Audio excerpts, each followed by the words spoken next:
Grimora. I worked the closing shift at a regional shopping mall in the Midwest. Nothing fancy, just a fading retail center with half its stores empty and the rest closing earlier every year. My job was simple: lock down the interior, check fire exits, escort the last employees out, and clock off. The mall closed at 9 p.m. By 9:45, it was supposed to be empty. On my first week, my supervisor told me something I thought was a joke. "Always check the exit log before you leave," he said. "If your name is already there, don't clock out." He didn't explain further. The incident happened on a Tuesday. By 9:38 p.m., the last clothing store pulled its gate down. Food court lights shut off one by one. The mall sound system switched to night mode, leaving the building unnaturally quiet. Even my footsteps echoed too much. At 9:44, I started my final walkthrough. Everything was normal. Emergency lights on, restrooms empty, no motion alerts. I signed off the East Wing and headed toward the security office to clock out. That's when I noticed the exit log. It was a digital system mounted beside the office door. Every employee badge scan was recorded there. Time, name, exit door. My name was already listed. 9:31 p.m. Exit confirmed, north entrance. I checked my watch. It was 9:45. I was still inside. I assumed it was a glitch. Badge systems failed all the time. I shrugged it off and went inside the security office to finish paperwork. At 9:47, the radio crackled. "Closing complete," a voice said. My voice, same tone, same cadence, calm, familiar. I froze. The radio went silent. I checked the cameras. The north entrance feed showed someone walking toward the exit doors.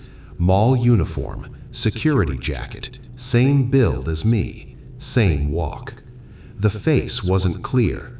The camera struggled to focus, as if the subject didn't sit correctly in the frame.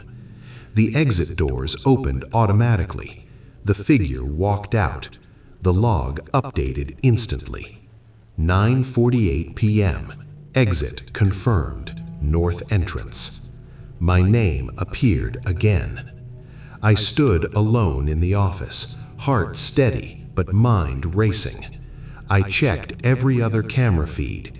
The mall was empty, except the reflection shots. Polished tile floors, dark storefront glass. In several feeds, I could see movement behind the camera's viewpoint. Not directly visible, only as reflections, always standing where I had just been. At 9:52, the escalator turned on. It wasn't scheduled to. No motion sensors had triggered. It began moving slowly, carrying nothing. The mall lights dimmed further. The radio clicked again. "You can clock out now," my voice said. I didn't respond. The footsteps started then, not loud, not rushed, coming from the upper level, moving toward the security office. I watched the cameras as the thing wearing my uniform walked through the mall. It passed stores I had just checked. It stopped briefly at each exit door, testing them, counting. When it reached the security office door, the handle moved. I backed away. The door didn't open. Instead, the footsteps moved past, heading for the employee exit behind the office.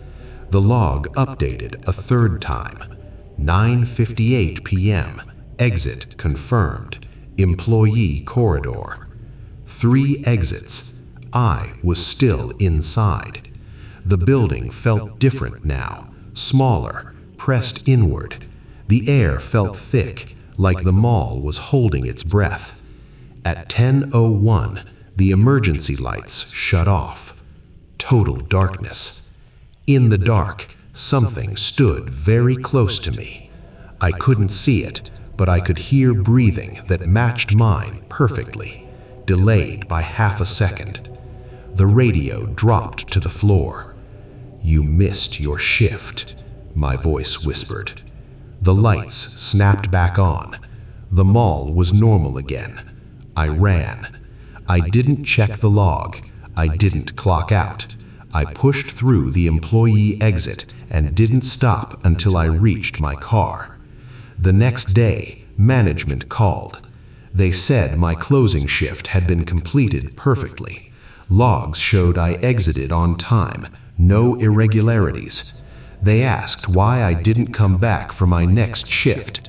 I told them I quit. They didn't argue. They already had someone closing the mall. Every night at 9:41 p.m., the security system still logs my exit, even though I never went back inside.